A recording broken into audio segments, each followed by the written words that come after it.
Hey, what's going on, everybody? So we're back again, right? So today we were actually trying to finish up some of the Erik Prince connections in this sort of web of MAGA, right? So first couple of videos, Steve Bannon, his ties to Cambridge Analytica, the Council for National Policy, Cambridge Analytica becomes Emerdata. Emerdata is co-owned by Johnson Co., a Hong Kong wealthy billionaire. Hong Kong Johnson Co. is the main Chinese investor for Frontier Services Group for the Chinese government, and he works in Frontier Services Group with Erik Prince. And Frontier Services Group is working in northwest China in the Xinjiang province. Forgive me if I mispronounce that. To basically help incarcerate the Muslim Uyghur Chinese population, so the Chinese government can help in their Belt and Road Initiative, which is actually a pro-China infrastructure project. So we have a major Trump donor who gave over $250,000 to Trump, helping the Chinese. So there's something going on here, some sort of like 3D, 4D dimensional chess. As like an analogy, I just like saying that. So with that being said, let's get back on track here. So we go here. So the thing in the last video, we were talking about Frontier Services Group, and there's some videos on it. So let me just play some videos.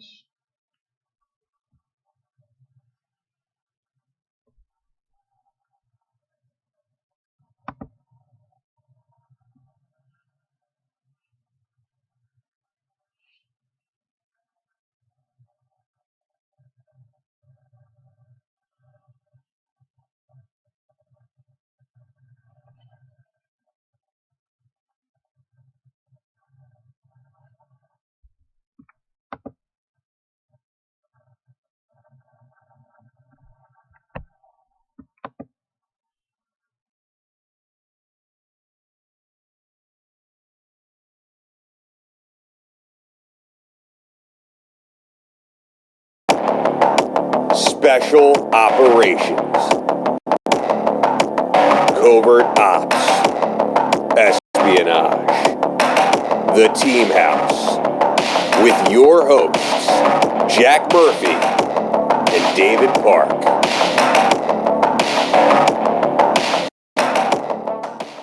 So we disclosed all that to the Department of State, Department of Defense. We actually went over and talked to John Carlin at the DOJ and advised them on all this. And we had a board meeting in March of 2016 where I laid all this out for the board. And I said, I was getting ready to say, look, either Erik goes or I go, right? This Frontier was I've been CEO for slightly under 3 years. And before I could do that, first Erik gets up and he basically for 2 hours just tells the board what an awful human being I am, that I'm just jealous and I'm trying to steal the company from him. I said, that very well may be, Erik, but either you go or I go. I really don't care, right? So we're about ready to have a vote on that matter. And I think I got 2 votes for Erik leaving, me and Admiral Feldman, right? The other board members are Chinese Communist Party members, Hong Kong businessmen, the former Nigerian Civil Aviation Commission chairman, and I think Erik's already negotiated with them and, has kind of their votes. But before we can have the vote, the 2 Chinese Communist Party members on our board, they say, can we say something first? I'm like, yeah. One of them's a vice chairman. I'm like, hey, say whatever you want. I've been in this conference room for 2 days. I'm frustrated. I'm tired. So they stand up next to Erik and they say, Greg, we heard everything you have to say. We appreciate all your efforts with the company. However, going forward, Frontier Services Group, it is Erik Prince. I said, okay. So clearly I'm out at that point. It is CITIC, which is the Chinese sovereign fund. Mm-hmm. It is going to work with Belt and Road, and it's going to provide security for Belt and Road. We weren't a security company at that point. So, it was literally one of those moments that take your breath away. I just remember looking at Admiral Fallon, and then I looked at these 2, Chinese Communist Party members, and I said, well, obviously I resigned. And the Admiral followed him looks at me and he says, well, I'm resigning with Greg. So we announced our resignations that day. It took between a week and a month to take care of the paperwork. Pete Phillips left the company. Chuck Thompson left the company. Adam Zerlowski left the company. So all the Americans basically left the company except for 3 people. The only Americans that stayed with the company. Go ahead, Jack. I just had something to interject there that well, first off, I wanted to point out for people who are listening, maybe don't understand, like, China has ostensibly a type of capitalism. They have private companies, but any of the bigger companies have Chinese Communist Party members embedded in them, just as Greg is describing here, that have an oversight and represent the party's wishes in the company. I mean, ultimately, that company is going to be subordinate to the People's Republic of China. And what that brings me to is my question, Greg. I want to ask you about Erik. This is a guy who, as you said, he hates Democrats. How does he feel about working with the Chinese Communist Party? I have a hard time squaring that circle. Well, I do too, and it's this. So obviously, when I was the CEO, we were working with the Chinese Communist Party too. However, we were providing third-party independent logistics around Africa. Mm-hmm. We'd done one job for the Chinese since I'd been there, and that was repatriating some bodies from. There was a terrorist attack in Bamako, and 4 Chinese nationals got killed, and we transported their bodies back for them. It was the only job we ever did for the Chinese. So we took their money, they sat on our board, but we didn't do anything for them. So, obviously, I said earlier, I'm the sucker in the room. So we knew we were working with the Chinese Communist Party. But this is a game changer because we went from third-party logistics to now we're going to provide security services. In China. For Belt and Road. Right. I'm like, holy shit. So, like I said, all the Americans walked away. So we had Admiral Fallon, obviously a 4-star former CENTCOM, Pete Phillips, former deputy JSOC, John Dolan, former senior guy, SIGINT. We had 3 or 4 other military guys. We had some former CIA guys. We just all got up and walked away. Okay? 10 people stayed. Go ahead. I was just going to say, and Belt and Road is arguably like the overall umbrella for part of the paramilitary operations going on against the Uyghurs, right? Or at least supporting that in certain ways. Well, I mean, Belt and Road is more overarching than that. It is the Chinese strategy to project across the globe. So it's more than that, David. Okay. So it's a way to go around American naval supremacy at the end of the day. Yeah, no, absolutely. So certainly they're in Xinjiang where the Uyghurs are. Right. However, that is to project Chinese power. I mean, it's crazy. Yeah. That an American would stay involved. So Erik stayed, obviously as chairman. A guy named Dave Whittingham stayed. He was Erik's primary interpreter, but he became much more involved later on. And then, much to my chagrin, a guy named Rick Peregrino stayed. And Rick was in charge of training. Rick's a former recon Marine. And, he stayed on as their chief security officer. I think he may even still be there. So basically, from March of 2016 till today, so when I left, we did not have any security services at Frontier Services Group. 0. Today, that company has 35,000 security guards deployed across the world, including, which really breaks my heart, in Hong Kong, where that population is completely repressed now. Mm-hmm. So,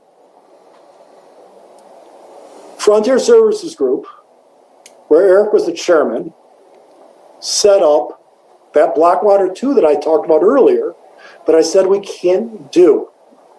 And there's been some articles written about it, and I don't know exactly what is going on and who's armed and who's not.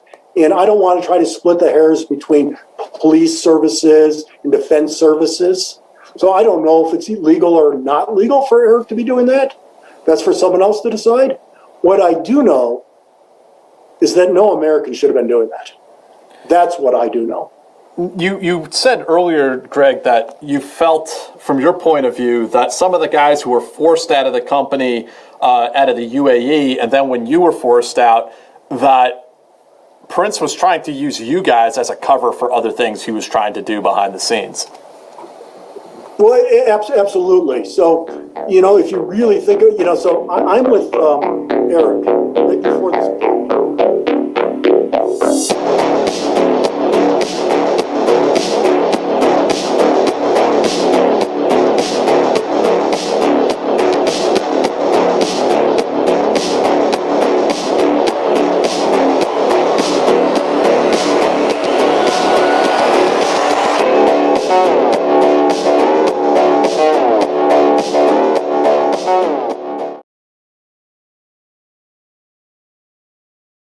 I've been drinking Huel's Daily Greens for the past couple months now, like every day, and I can't stop, and I don't want to stop. It's actually enjoyable.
Good morning, everybody. Have a good night in Lan Kwai Fong last night? I hope so. Look, I backed my way into the mining business after running a counter-piracy program off the coast of Somalia, or actually on the shore of Somalia, which ended Somali piracy. And the first operation the guys did was 500 kilometers one way, a police unit that was built. And I thought, if we can do that logistically and unsupported, then maybe building a mine isn't so difficult. So I set off to start a private equity fund a few years ago, raised a bit of money. We ended up building a mine in Guinea, a bauxite mine, Alufair. We were very early investors on. We have a great copper block in the DRC. We found a lot of copper where no one had thought to look yet. And we built a geoscience business. And now that having gone well, decided to have a bigger go. And as I've spent a lot more time around China and dealing with both large private and large state-owned Chinese enterprises, what I really come to appreciate is that when China puts its shoulder to something and puts its mass behind, there's a lot of things start to happen. And so what I've come to realize as the world electrifies, and whether it's moving towards green energy, whether it's solar or wind, what does that require? An enormous amount of copper, because you can't store those electrons right on site. You have to transport them immediately. And when you have every megawatt of wind power installed requires 7 tons of copper. And that's not even counting all the distribution wire to get it to where it's going to be used. Every vehicle's charging station, etc. As we think about electric vehicles, and China is now the world leader. Most of these very large cities are getting all electric buses, and when you see the growth in electric vehicles just in China alone, when you go from your cell phone has 22 grams of cobalt in it, and when you go to your electric vehicle, it goes to 10 kilograms. So the per capita use of these rare minerals goes stratospheric compared to where the demand curve is today. Look, you're at this conference because you believe in mining. I very much believe in mining. I'm not so worried about the 1 and 2 year price flows, the changes, because I think it's just a calm before the storm. When you see a massive world conversion to electric use, it's going to have second and third order effects. Look, I love a good internal combustion engine like any red-blooded American. I drive a 400 horsepower Dodge Challenger, but accepting that electric vehicles are coming and it's a way of the future is something to get behind. The other thing I see systemically, I guess maybe it's not the blind spot for China, but at the Mining in Davos show a few weeks ago, almost no Chinese presence, almost no investor presence or Chinese mining presence. The nature of how China is organized and politically, it's very hard for the big SOE executives to get permission to travel, to have the speed and the flexibility to be that wildcatter, to be someone who will go out early and find and prove and put into production, even at low cost, some of these resources. And so there's a real gap there to be that early stage find and fix, prove and put into production. The SOEs would rather overpay for something that's in production versus taking the risk early on. And so for all this, when you have 39 auto companies around the world all putting huge resources into electric vehicles, and that's a 5 to 7 year process usually for new vehicle designs, let alone a completely different drive system to be rolled out. You have a tsunami of demand coming, and for that revolution to continue, it's going to come back to a few key minerals that are still coming from largely difficult places to obtain. The DRC, right, produces 66% of the world's cobalt. Not the easiest place to do business. 15% of that cobalt is coming out of the ground artisanally in what would, by any Western government's view, be a non-standard form of mining and not environmentally friendly and certainly not very friendly to the workers. So there's an enormous opportunity to improve the reliability and the quality of that yield, and we're very optimistic about it. We are well along into our fundraise process. We should close on our first $100 million in June. And we'll be going institutionally there around Asia, because the other major Asian economies that are producing huge amount of electronics and electric vehicles are also aware that their supply chain is vulnerable to the shocks and the shortages of who is closest to that source and who has control of that offtake. So we're optimistic. I know you're at a mining show because you're optimistic about this space as well. But I'll be happy to take any questions on the topic.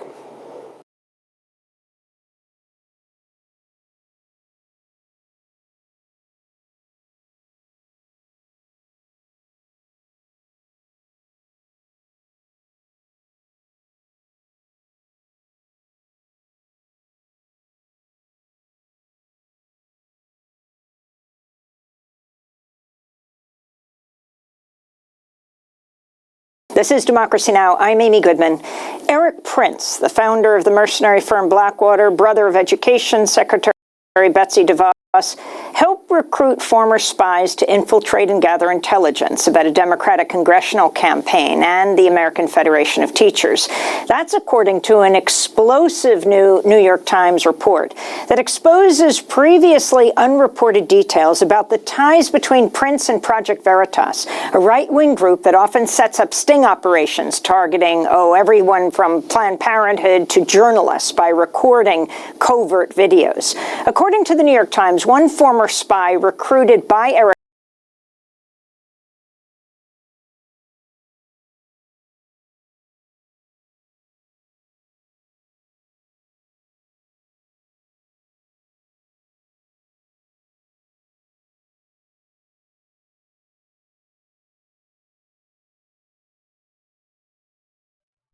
Hey everybody, so sorry about that. So now we're good.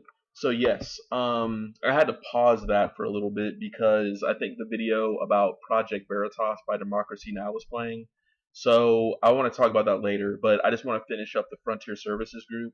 So if you watch the other video that I'd already posted about Erik Prince, is essentially he's working for Frontier Services Group, or was, in which is a Chinese it's a Chinese partially state-owned Africa-focused security, aviation, and logistics company founded and led by Erik Prince until April 2021. So that's the symbol. So it's partially state-owned enterprise founded by Erik Prince. So think about that. A Donald Trump donor working with the Chinese government. How come nobody's making more of a fuss about that? How come you don't hear this in the Democrat debates and everything like that? It's just that simple. Like, why not just bring this stuff up? So FSG's area of services have expanded to Belt and Road areas of Africa, Central Asia, and Southeast Asia. So let me go to Belt and Road Initiative. And this kind of goes to my theory that I think that like Erik Prince is funding both sides of the conflict, or there's like a large, or he's a representative for a larger cabal of right-wing industrialists in the West who are trying to benefit off of both sides in the event of like a conflict or something like that, right? Oh yeah. So it's interesting is that so this is the Belt and Road Initiative and everything. And let me see here. And then so Belt and Road Initiative, known in China as the One Belt One Road, and sometimes referred to as the New Silk Road, is a global infrastructure development strategy adopted by the Chinese government in 2013 to invest in more than 150 countries and international organizations.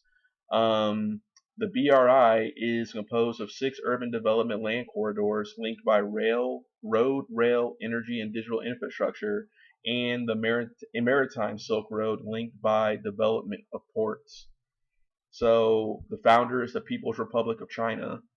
So Xi Jinping, the president of China, originally announced the strategy as the Silk Road Economic Belt during an official visit to Kazakhstan in September 2013.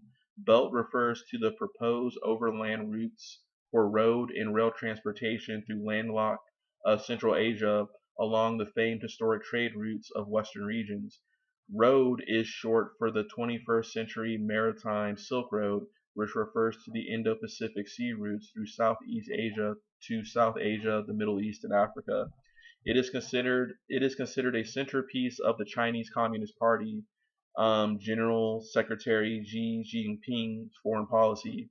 So the BRI forms a central component of Xi's major country diplomacy strategy, which calls for China to assume a greater leadership role in global affairs in accordance with its rising power and status. So as of early 2024, more than 140 countries were a part of the BRI. Participating countries include almost 75% of the world's population and account for more than half of the world's GDP. The initiative was incorporated into the Constitution of the Chinese Communist Party in 2017. The Xi Jinping administration describes the initiative as a bid to enhance regional connectivity and embrace a brighter future. The project has a target completion date of 2049, which will coincide with the centennial of the People's Republic of China (PRC's) founding. Numerous studies conducted by the World Bank have estimated that BRI can boost trade flows in 155 participating countries by 4.1%, as well as cutting the cost of global trade by 1.1% to 2.2%, and grow the GDP of East Asian and Pacific developing countries by an average of 2.6 to 3.9%. According to London-based consultants Center for Economics and Business Research, BRI is likely to increase the world GDP by 7.1 trillion per annum by 2040. And the benefits will be widespread as improved infrastructure reduces frictions that hold back world trade.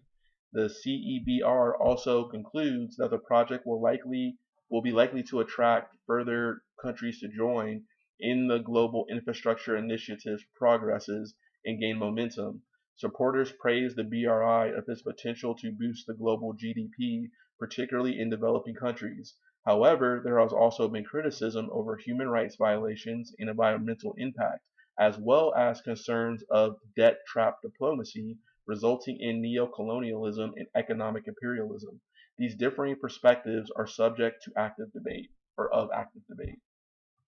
So think about that. So we have, here's a photo of the Belt and Road Initiative. So that's a photo of it. So think about that. Erik Prince is through Frontier Services Group. Erik Prince, who donated $250,000 to Donald Trump, brother of Betsy DeVos.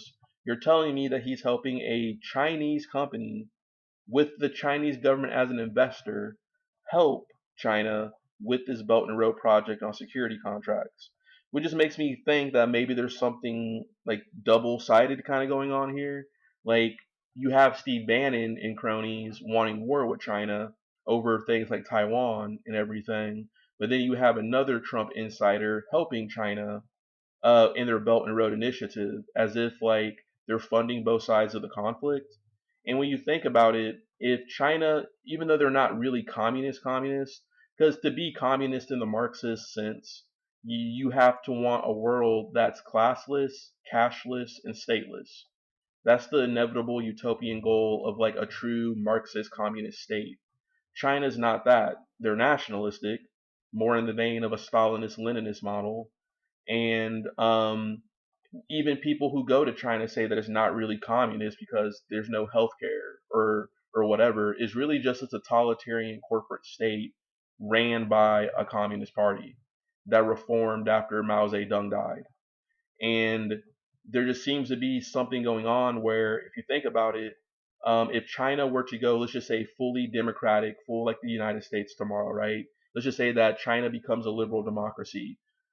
Ironically, that would deplete more resources because imagine 1 billion people living the lavish, overindulgent lives that we do in the West. And that terrifies many people in the West because it means that A, their prestige is going to rise at the expense of what we consider to be, let's be frank, the white Western person. And then, nobody wants China calling the shots, and that terrifies people.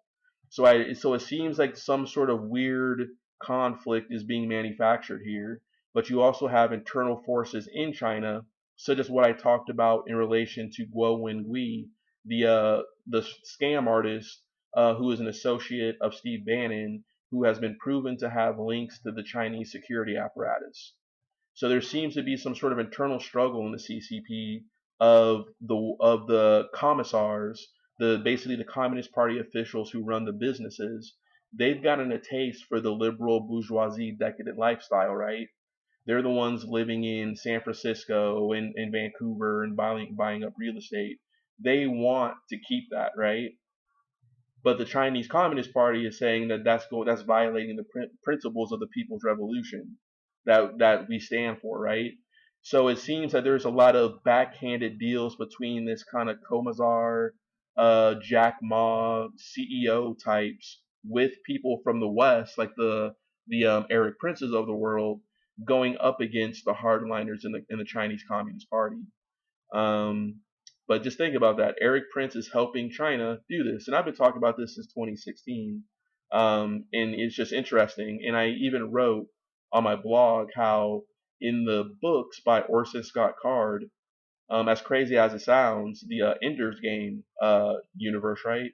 In the books Ender's Game, Ender's Shadow, and Shadow of the Hegemon, they actually, as crazy as it sounds, Orson Scott Card, I believe in 1997, kind of alluded to the Belt and Road Initiative with his whole theory in the book of the New Warsaw Pact and how Russia with China actually conquers Europe. And interestingly, in real life, the import of the Belt and Road Initiative is Rotterdam, Netherlands, which is actually talked about in the book by Orson Scott Card. That's where one of the main characters in the book is from. So it's just very interesting. And I wrote about that on my blog, and maybe I can talk about that later. But so we talked a lot about Erik Prince. We talked about Erik Prince from Afghanistan, trying to privatize the military there, with him trying to kind of go back. He's basically trying to be this guy. Let me talk about this guy real quick. He's trying to be, I think, Major General John K. Singlaub. So who is essentially, you probably see, if you know anything about like special operations lore or CIA lore, you know of John K. Singlaub, right? He managed the secret war for the U.S. Department of Defense alongside the CIA in Laos in the secret war. He also trained the Mujahideen forces of Osama bin Laden, interestingly, when the Afghans were facing the Soviets.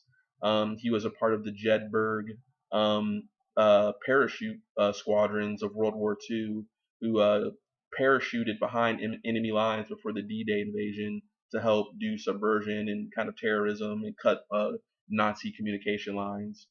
And he also was involved in the Iran-Contra affair of Nicaragua, in which, through his private intelligence firm, which sounds very eerily reminiscent of what Erik Prince is trying to do, through Western intelligence, he actually provided military coordination for the right-wing Contra death squads in Nicaragua on behalf of the Reagan administration.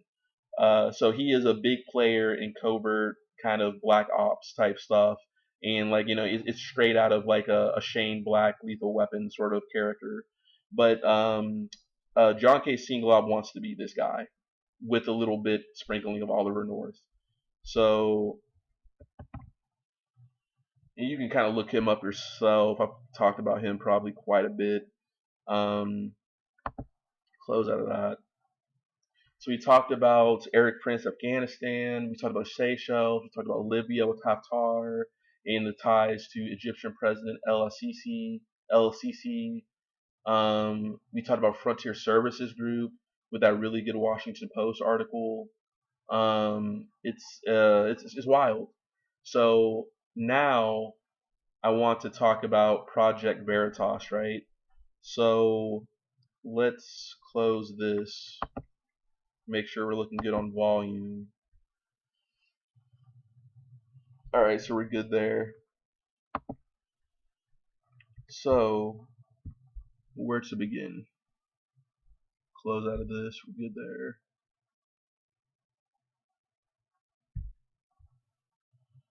So I googled Erik Prince, or I binged Erik Prince Project Veritas. So Erik Prince recruits ex-spies to help infiltrate liberal groups. Ex-British spy Erik Prince and Project Veritas. So this is all interesting stuff, right? So let's click on, get out of this one.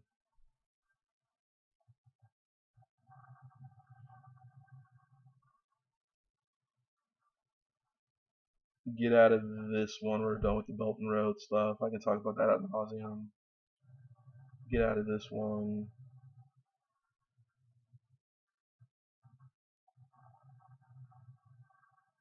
See what this is here.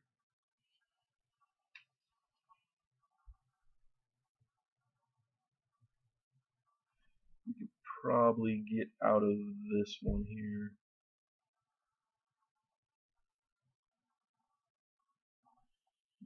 Get out of this one.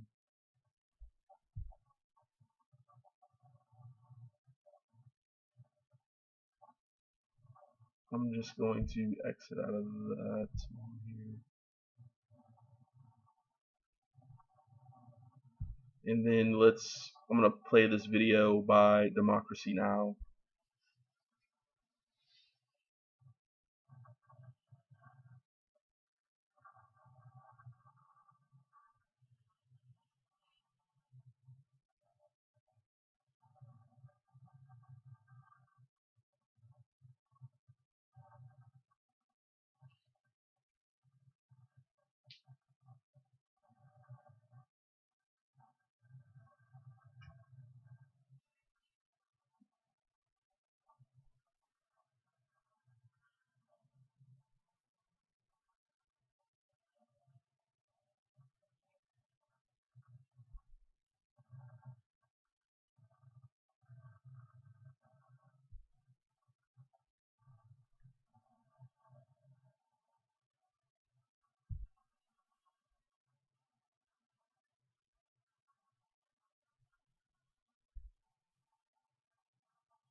This is Democracy Now! I'm Amy Goodman.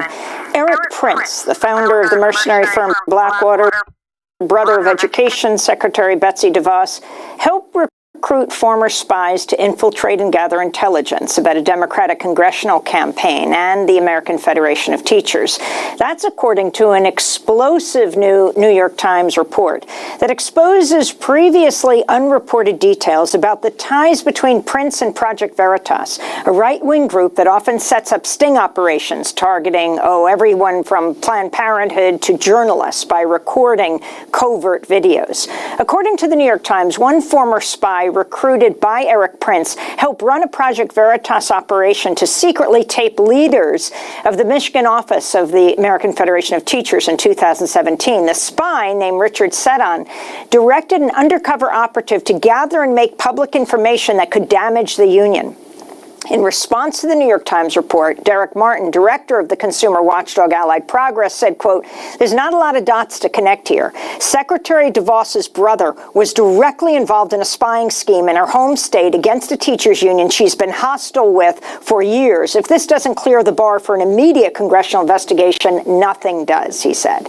In another instance in 2018, the same undercover operative who gathered information about the American Federation of Teachers infiltrated the congressional campaign of former CIA officer Abigail Spanberger, who was running and eventually won her seat in Congress representing Virginia as a Democrat. The campaign fired the operative after discovering the operative's identity. Well, for more, we're joined by The Intercept's Matthew Cole.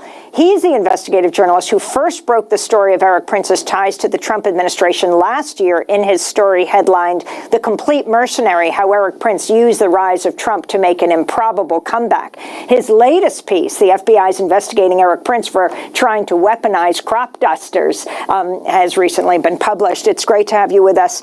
So let's talk, Matthew, about this explosive front page New York Times piece that really is coming off of your investigation. Yeah, what the New York Times was able to do was to figure out where Erik Prince's team of former spies had helped Project Veritas in operations. What I reported last year for the first time was that Prince had paid for and arranged for training for Project Veritas. And explain what Project Veritas is. So Project Veritas is run by a gentleman named James O'Keefe, and they purport to highlight and expose liberal bias and agendas progressive agendas in organizations, news organizations, Planned Parenthood, as you described. They early on were involved in sacking. They've been successful in exposing some stuff at Acorn, I think in 2009, just after Obama had come in.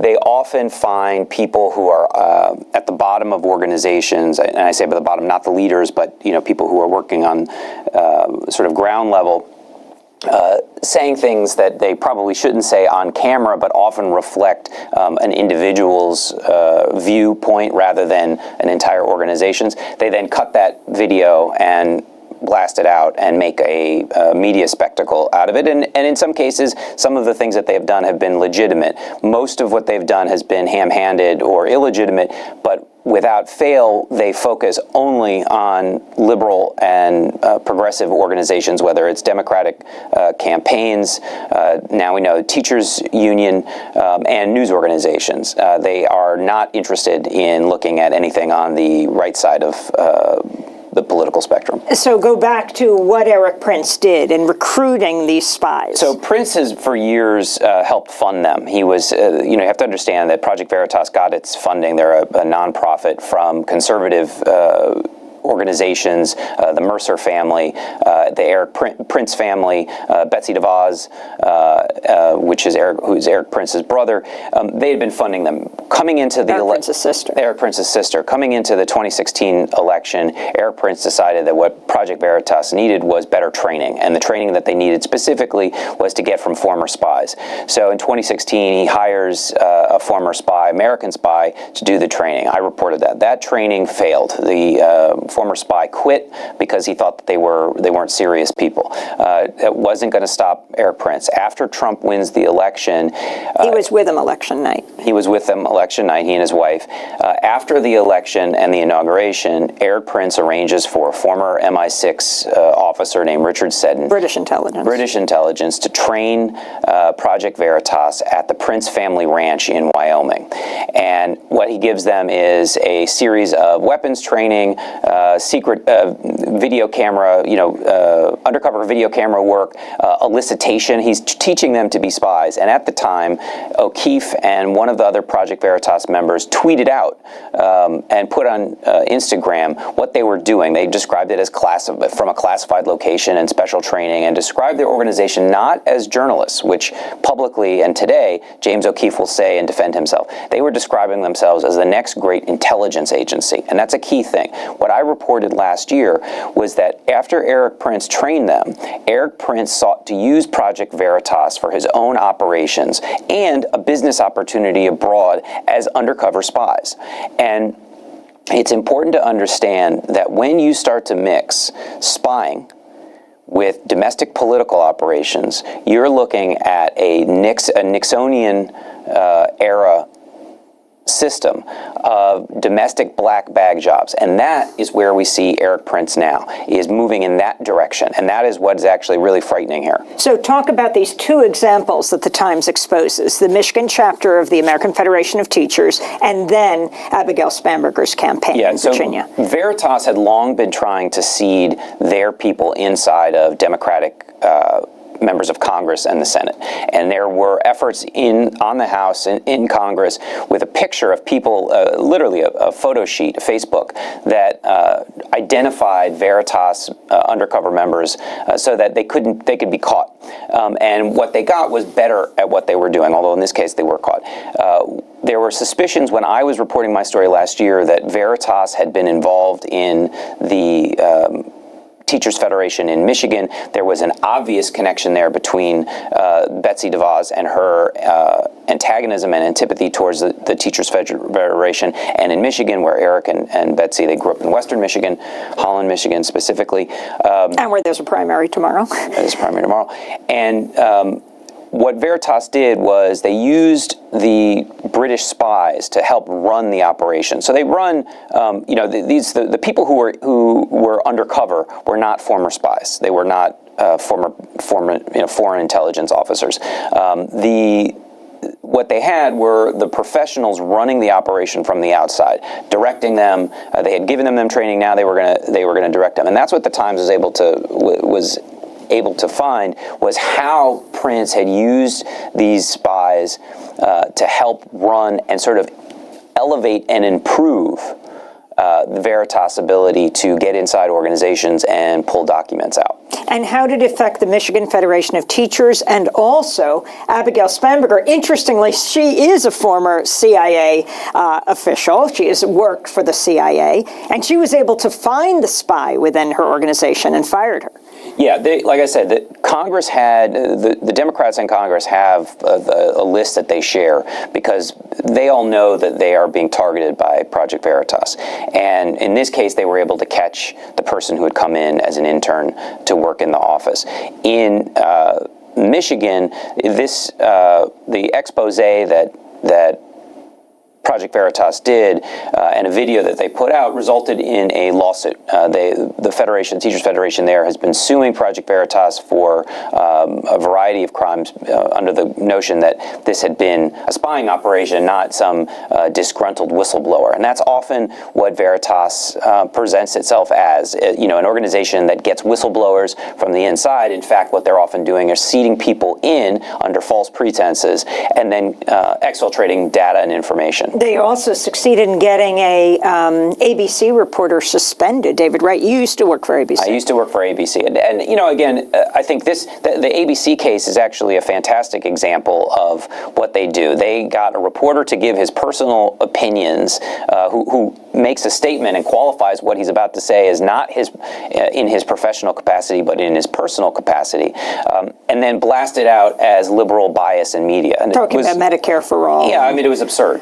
But the one thing that I need to mention here about Project Veritas is that in 2017 they tried to get the Washington Post to run a false story during the Roy Moore scandal down in the Alabama Senate seat election. And what they did was they sent one of their operatives in posing as a victim, a sexual assault victim of Roy Moore. And the idea was to get the Post to run a fake story. Now, let's let that sink in for a second. Now, 10 seconds. They were caught, and what we believe is that there was some awareness or coordination by the Trump White House and administration that Project Veritas was targeting the Washington Post. But that is, if that's the case, that is literally selling fake news and trying to seed in propaganda. And now people are calling for a congressional investigation. Matthew Cole, I want you to stay here. We're going to do part 2 and put it online at democracynow.org. Matthew Cole, investigative journalist for The Intercept. That does it for our show. I'm Amy Goodman. Thanks so much for joining us.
This is my dog, Checkers. She's 21, and I owe it all to the farmer's dog. Checkers is my companion, my buddy, my partner. She stole my heart the first time we locked eyes. She looked at me, and I looked at her, and that was it. She came home with me. We've been through a lot together. She's been there through the thick and thin. She's my little ray of sunshine. People see Checkers and they are amazed how well she's doing at her advanced age, and I tell them all it's the farmer's dog. Without it, I truly don't believe she'd be here today. About 5 years ago, Checkers didn't want to get up anymore. She wasn't feeling good. You could just tell that something was wrong. I tried everything that was out there on the market. She actually got lethargic and just laid in her bed. She was skinny, got to the point where she wasn't eating anymore, and she just steadily went downhill. It was hard to watch. Every day I thought, is this going to be the day? When we saw the farmer's dog, I thought, why not? We've tried everything else, and I immediately called.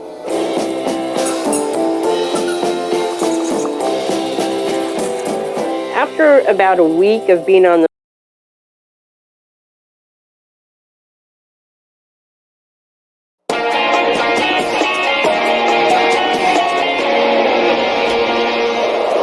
Thing one tonight, since accusations broke of sexual misconduct and abuse by Roy Moore, there have been attempts to discredit the accusers and the journalists.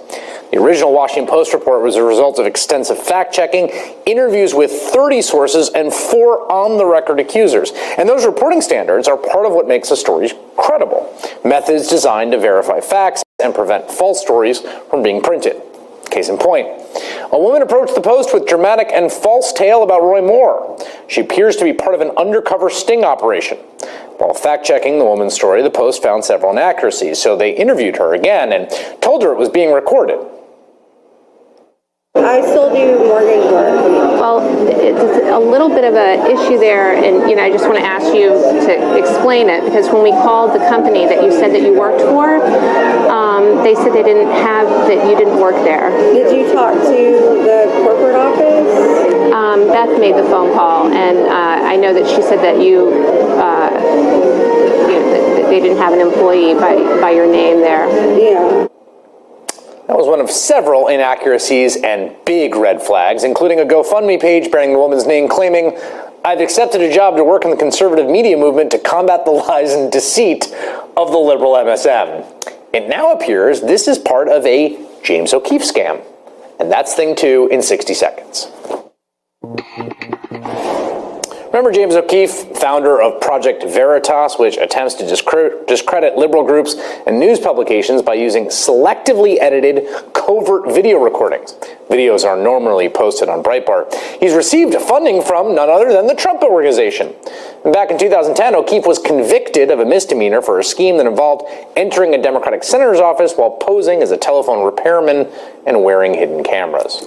Well, now he's been busted yet again. It appears the woman who contacted the Washington Post with a false Roy Moore accusation works for O'Keefe. This morning, Post reporters saw her walking into the New York offices of Project Veritas. Afterward, the Post approached O'Keefe for comment.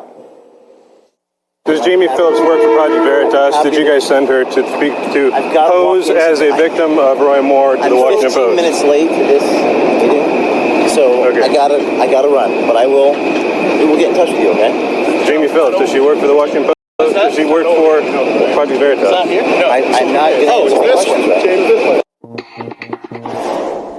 Hey there, I'm Chris.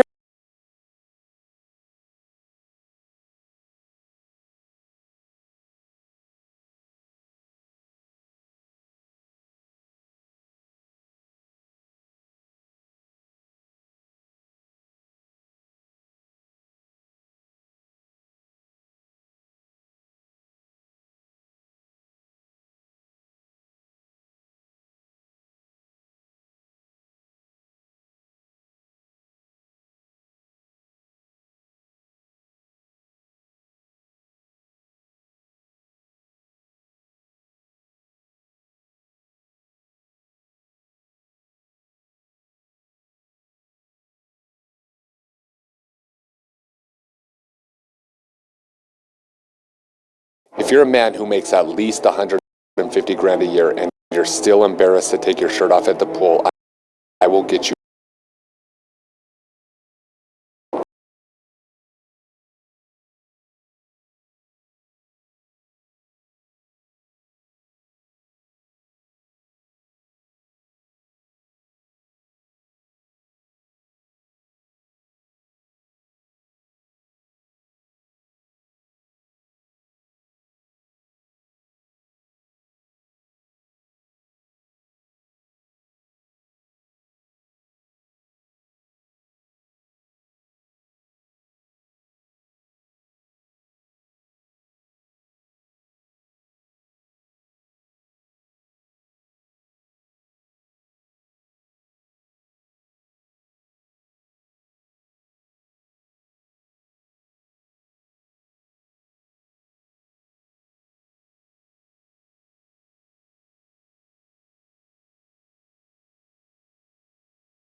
At 2.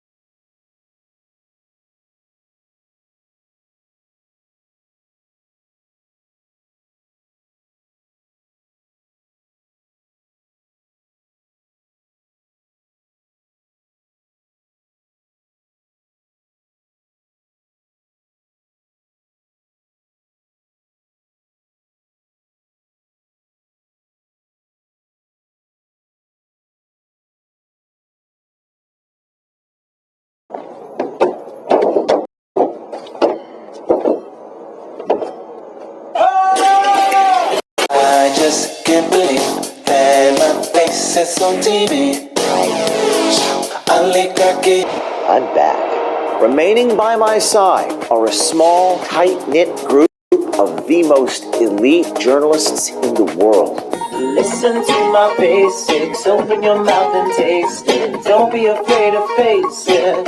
Give up your comfortable 100K solution. Kick back contribution. With all the true are used then.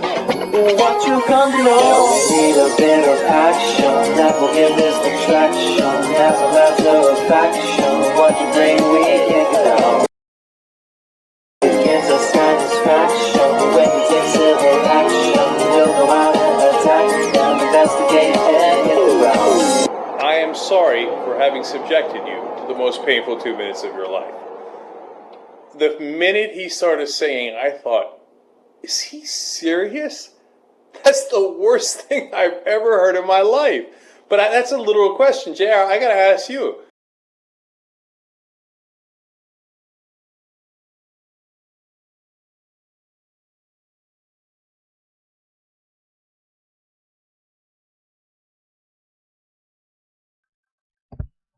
So yeah, I just wanted to play a little bit of the stuff about this James O'Keefe Project Veritas guy, because I guess like he's kind of like a troll, but like he's actually kind of like a like what's it, the Tricky Dick Nixon type character, like kind of like the millennial Roger Stone type guy, but he's actually like infiltrating groups and like trying to spy on people, but then kind of like editing out their conversations out of context. And so a kind of kind of like muckrake journalism mixed with like real live action trolling for the Trump administration and others. So it's just interesting. It's like why doesn't like Biden or Harris or whomever talk about that? Just talk about all the weird stuff surrounding Trump. That's all you got to do is all there. Like, but so who is this? So James Edward O'Keefe III, born 1984, is an American political activist who founded Project Veritas, a far-right activist group that uses deceptively edited videos and information gathering techniques to attack mainstream media organizations and progressive groups. Both O'Keefe and Project Veritas have produced secretly recorded undercover audio and video encounters in academic, governmental, and social service organizations purporting to show abusive or illegal behavior by representatives of those organizations. The recordings are often selectively edited to misrepresent the context of their conversations and the subject's responses. So O'Keefe served as chairman until he was fired from the organization in 2023. So he's from Bergen County, New Jersey. So Boroughitis, USA, right outside of New York. Went to Rutgers, BA philosophy, conservative filmmaker. So he first gained national attention for his selectively edited videos, recordings of workers at Association of Community Organizations for Reform, now ACORN offices. His arrest and misdemeanor guilty plea in 2010 for entering the federal office of then U.S. Senator Mary Landrieu under false pretenses, and the releasing of misleading video conversations of two high-ranking, now former NPR executives. So his videos, heavily edited to portray ACORN workers seemingly aiding in a couple in criminal planning, were publicized. The U.S. Congress voted to freeze funds for the nonprofit. The national controversy resulted in the nonprofit also losing most of its private funding before the investigation of the videos concluded no illegal activity occurred. In March 2010, ACORN was closed to bankruptcy and had to close or rename most of its offices. Jeez. So it's kind of like terrorism, really. I mean, it's just this weird form. It's just another form of just right-wing terrorism, but it's like just through muckraking. So shortly thereafter, the California State Attorney General Office and the U.S. Accountability Office released their related investigative reports. The Attorney General's office found that O'Keefe had misrepresented the actions of ACORN workers in California and that the workers had not broken any laws. A preliminary probe by the GAO found that ACORN had managed its federal funds appropriately. One of the fired ACORN workers sued O'Keefe for evasion of privacy. O'Keefe issued an apology and agreed to pay $100,000 in a settlement. Jeez. So O'Keefe has gained support from right-wing and conservative media and interest groups, as well as from the far right. In 2009, Andrew Breitbart commissioned him for the option to publish new videos on big government. Project Veritas board removed O'Keefe from leadership positions in February 2023 for what it said was financial malfeasance with donor money.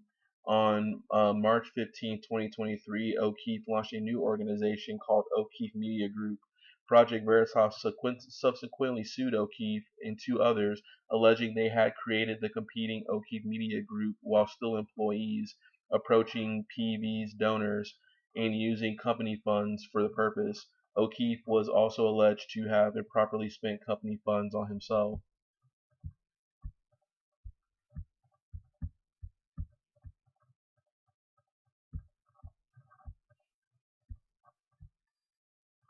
So he's an interesting guy. All his controversies, I'm not trying to read about him all that much, though. So we can get out of here. So this is interesting. So this kind of links up to the Erik Prince stuff. So how a former spy trained conservatives to infiltrate progressive groups.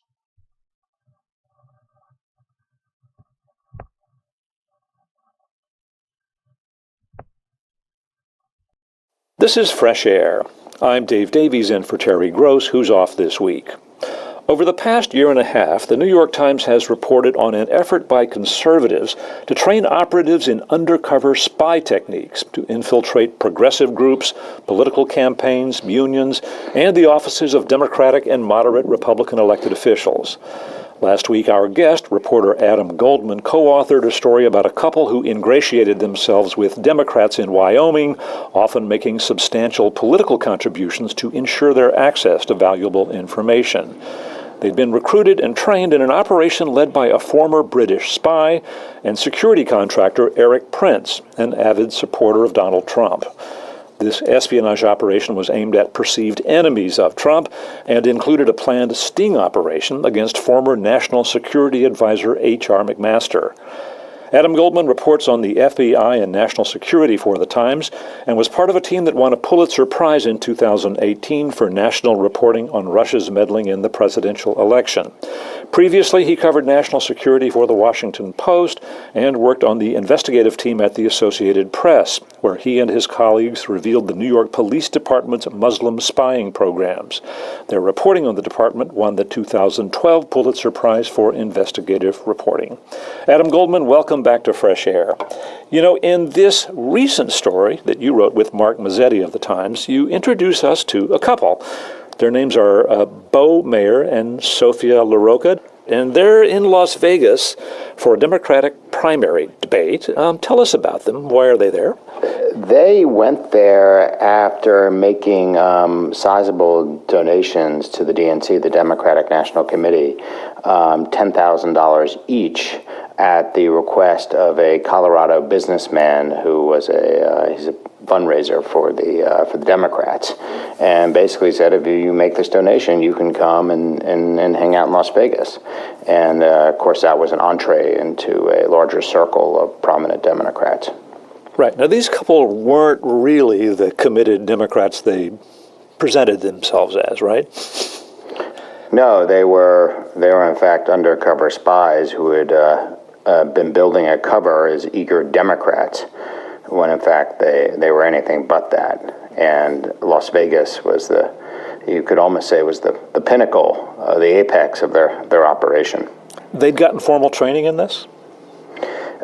What the training they got was when they worked for an outfit called Project Veritas, and they received what was essentially clandestine training at a ranch in Wyoming that's owned by the family of Erik Prince.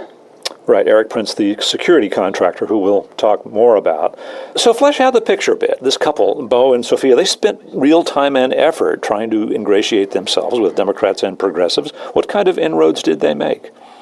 Well, Bo is from Cody, Wyoming, so he had some Wyoming roots. Sophia is from Maryland, and they start trying to make inroads in the Wyoming Democratic Party.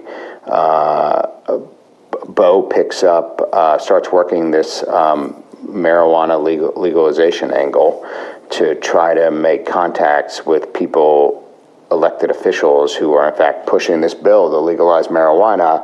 And then on a parallel but different track, Sophia is trying to make her way through the Young Democrats of Wyoming, the Wyoming Democratic Party, building her bona fides as an eager young Democrat. Right. They make significant political contributions, right? Bo does. Sophia makes a small contribution to a woman she had befriended who ran unsuccessfully for the Wyoming State Legislature. And then, they both end up giving to the DNC, and he ends up giving, $6,000 to Wyoming Democratic Party and also money to other political figures. But Sophia she was active. She went to meetings. She actually got a contract fundraising gig with the Democrats, right? She was very active, and they were both active, but she was literally, infiltrating these Democratic groups. She was doing outreach to, Democratic figures in Wyoming. She was attending, Democratic fundraisers. There's an annual one, the Nellie T. Ross banquet, and I believe it's in Cheyenne every February. She attended that. She used that to hobnob with people. They were always on the lookout for connections they could make. And, eventually she starts using this to meet other prominent Democrats in the state. Did any of them have opinions about whether these two had done damage? I mean, if the idea was to get inside information, which would be useful to, Republicans and conservatives, did they succeed? Well, I think as our latest story revealed, at least one person who had been working for the Democrats thought that Sophia likely might have gotten some damaging information about Democratic efforts to help, moderate Republicans. It's not clear, though, if any of that was actually used in a way that thwarted anybody's candidacy or damaged their political reputation. Let's talk about some of the people who are behind this. The training was done by a guy, a lot of the training was done by a guy named Richard Seddon, Seddon. Who is he? Richard Seddon is a former MI6 spy. He's a former British intelligence officer who served in Washington, D.C. and in Pakistan, and eventually leaves the British Secret Intelligence Service and develops some relationship with Erik Prince, a security contractor, and ends up being director of field operations at the conservative group known as Project Veritas. Right. We'll talk about Project Veritas in a moment. You mentioned that he was recruited by Erik Prince. That's a name some people will know. Remind us who he is. Erik Prince is the well-known founder of Blackwater, the security contractors who were involved in the massacre in Iraq. Right, they had a private security firm. There was a massacre at a plaza in Iraq. There was eventually litigation about that, wasn't there? Yeah, and the Justice Department prosecuted a number of individuals. I think Trump pardoned at least one. What are Erik Prince's contacts or associations with Donald Trump and the Trump family? That's a good question. It also seems to be murky. I mean, we know that Erik Prince was trying to sell a plan to the Trump administration to put these, for him, in fact, to put a private, army, a bunch of mercenaries in Afghanistan and sort of take over those responsibilities from the government, sort of in some ways replace the U.S. forces on the ground there. It would, and make an enormous amount of money. And he was pitching that plan, but it never got anywhere. It's not clear to me how close he is to Trump, but his sister is Betsy DeVos, and she was Secretary of Education during the Trump administration. Right, and he comes from a wealthy conservative family in Michigan, right? Yes, very wealthy and very conservative. Right. So he had pitched this idea of a private security force to largely replace American troops in Afghanistan. The Defense Department didn't go for it. He's proposed similar things in other countries, hasn't he? Is he actually providing those kinds of services? I think the latest is, he's worked, his latest adventure is in Libya. I believe he was involved in an effort to battle pirates in Somalia. So he certainly moved in this world before. He was at a meeting in the Seychelles, the islands in the Indian Ocean, January of 2017, that got a lot of attention, was investigated by Robert Mueller. What was going on there? What does that tell us about Erik Prince? Well, some people had speculated this was some sort of back channel to Russia because I believe there was a Russian investment manager there who has ties to Vladimir Putin, the president of Russia. And there was, another individual from the Emirates who was there. There seemed to be, what it showed was, Prince is well-traveled and is always looking for business opportunities. And Prince comes up in the special counsel report, Robert Mueller's report, again, as when Barbara Ladine, the staffer for the Senate Judiciary Committee, which was run by Chuck Grassley, was trying to find Hillary Clinton's missing emails, and Prince gets involved in that too. So, an active player in the Trump world? Yeah, I would say an active player in certain parts of Trump's world. Yeah, more conservative, the conservative world. potential. And, and he's an international businessman, so he's going to pop up in all sorts of different places. So he is the guy who hires this British spy, Richard Seddon, to train operatives to, gather intelligence from, Democrats and progressives. When does he do this, and do we know why? Well, again, this is a little murky. We're still trying to fully understand how Project Veritas, which is founded by James O'Keefe, actually came into contact with Erik Prince. But what we know is there was an arrangement made, and Erik Prince allowed Project Veritas to use his farm to train its operatives. And as part of this effort, Richard Seddon was brought on to handle training and really professionalize Project Veritas's undercover operations. And Seddon was out at the farm. He was leading training. It's my understanding he designed the training exercises, which could have included going out to bars in Cody and trying to get people's names and numbers, how to pitch somebody in an elevator, how to spot people who could potentially provide you information. There was one exercise, I believe, where they had a cop, a local cop who was there, and they would actually stop the operatives in a car, and the operatives had to give a cover story under duress. So, this is not something I had ever done this is not something journalists do, but but this seemed to be the training out in Wyoming. And then Seddon, he stays on. He comes in late 16, early 17, around that time period. And then he stays on working for Project Veritas till roughly June of 18.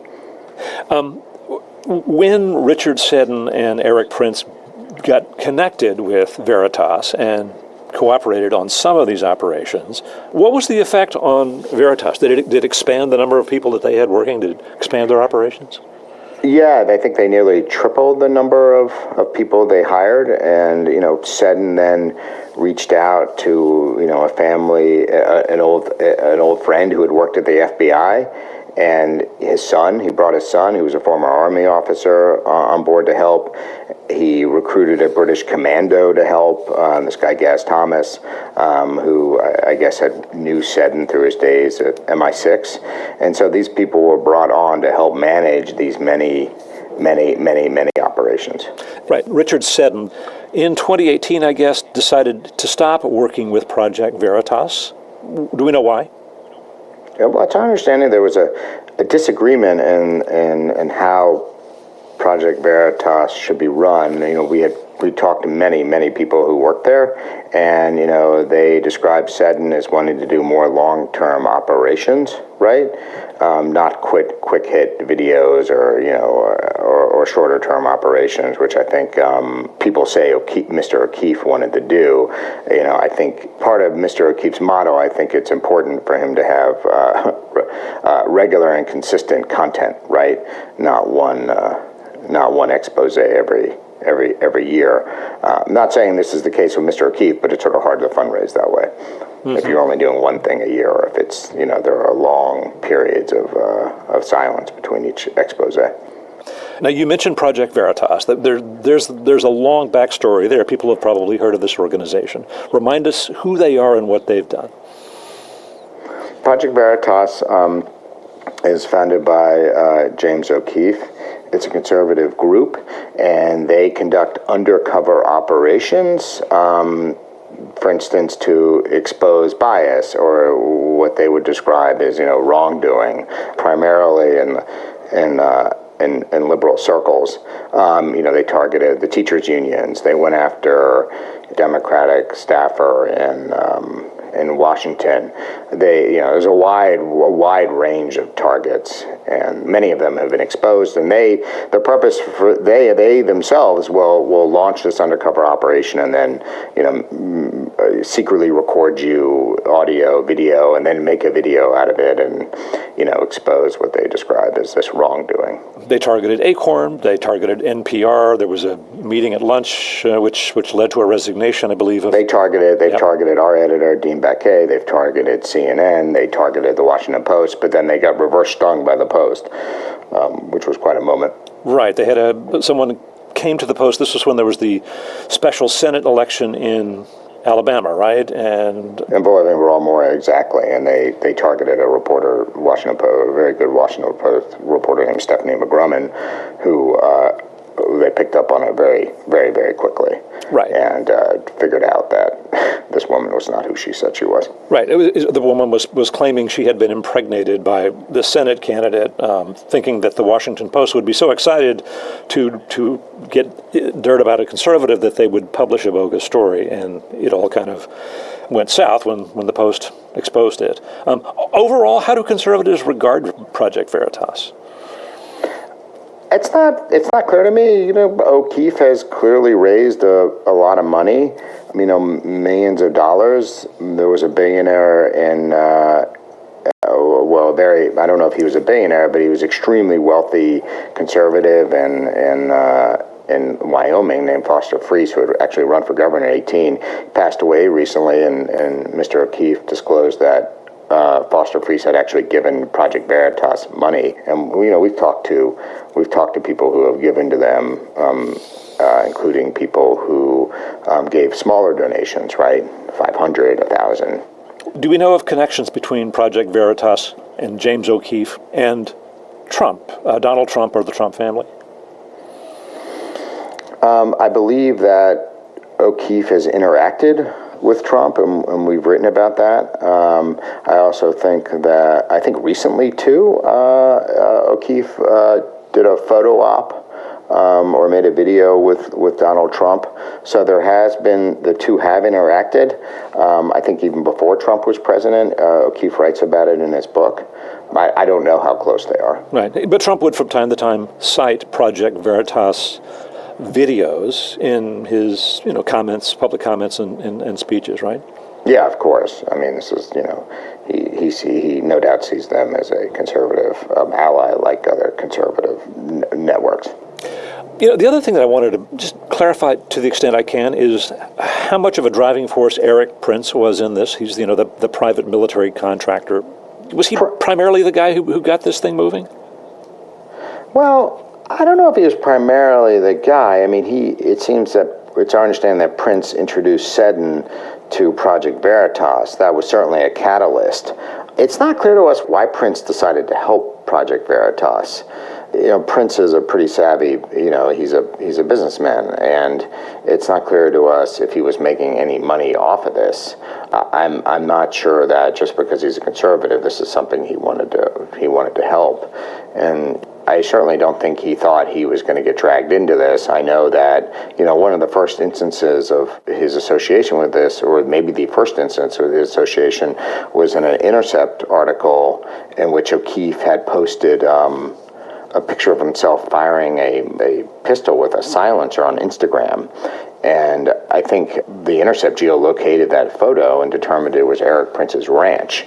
So O'Keefe's Instagram photo, it led people to realize that, Prince had played a role, at least in letting Project Veritas use the ranch for training. They also did these secret interviews at the airport in Cody at the Prince hangar.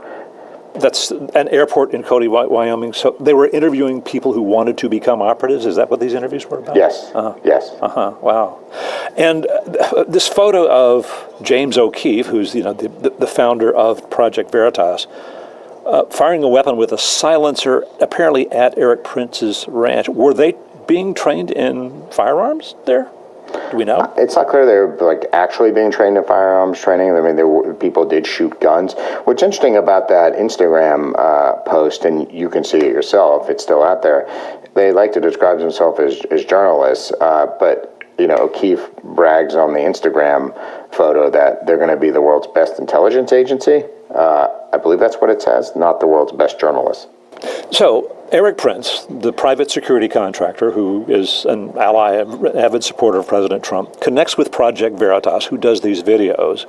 And then they develop this whole different operation. Part of it involved a rented, rather large house in Georgetown in Washington, D.C., right? What was this about? The Georgetown house in D.C.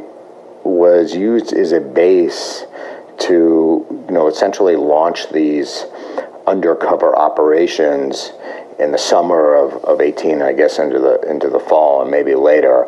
There was a year-long lease that was signed that allowed Project Veritas to put its operatives in that fancy house. And they targeted, the Project Veritas had a whole series, I think it was called Deep State Exposed or Deep State Uncovered, and that was their logo. And, they targeted somebody from the State Department, and they targeted somebody from GAO, they targeted somebody from the Justice Department, and I wrote they also targeted FBI employees. And they were doing this, it appears that they were doing this from the house where Bo and Sophia lived with others. And when we say they targeted these public officials or FBI agents, what would they do? What were they trying to get? In some instances, they were on, these dating apps, right? And they would find people and they would go out with them and they would secretly record them, and create content and then eventually, release a video like they did in several instances. In particular, Sophia targeted an employee with the GAO. It's the Government Accountability Office? Yes, the Government Accountability Office, and that one was made public. And these were they were not really long-term operations. And in the end, O'Keefe would release them and, make a big deal out of them. But the idea was that these public officials or FBI agents were secretly, they were part of the deep state. They were critical of Donald Trump and his They were agenda. thwarting the president's agenda. In the case of the FBI, they were looking for bias to see if they could get somebody to say something anti-Trump, which of course fit the theme at the time because, these infamous text messages between these two FBI officials who had worked on the Russia investigation, the FBI's Russia investigation had come out, right? And they were deeply critical of Trump. So they were looking to mine that, to exploit that territory. And, there were a whole range of people they went after. What was on those videos? What did they show? These were videos, you can find them on Project Veritas, website or on YouTube now. These were videos of, in one case, Democrats or people working for the government who were, it seemed like they were slow rolling the president's agenda or trying to thwart it, or they were part of, the DSA, the Democratic Socialists of America, and they admitted doing, engaging in political activity while working for these government institutions, which Project Veritas asserted was, wrong, or even, I can't remember if they said.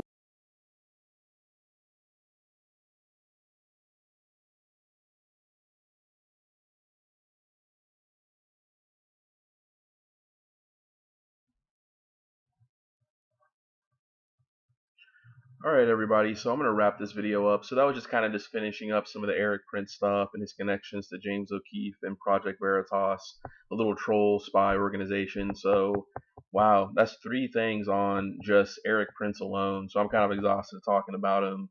But interestingly, Erik Prince is an alumni of Hillsdale College, a conservative college, who was actually listed as one of the it was actually, I think, cited in Project 2025. So we'll actually go more into that because it's a very interesting little college. But I know that it's Ron DeSantis and his takeover of, like, I think the university boards in the state of Florida wants to kind of use Hillsdale as a model. So how I talked about Michael Pack and how Michael Pack at the I think it's like the U.S. Agency for Government Media, this organization that runs Voice of America and Radio Free Europe, how the Michael Pack scandal kind of represents what the Trump administration plans on doing with Project 2025 on a government level, is going to be kind of interesting to see how is higher education actually going to look. Notably with all the the gaslighting and the obfuscation, and trying to blame the radical left and neo-Marxists and all this type of stuff that many, I think, conservatives are trying to paint colleges as like being these days. So it's going to be interesting to see how is Project 2025 going to work at the university level. So that'll be the next video. So thank you and take care and bye.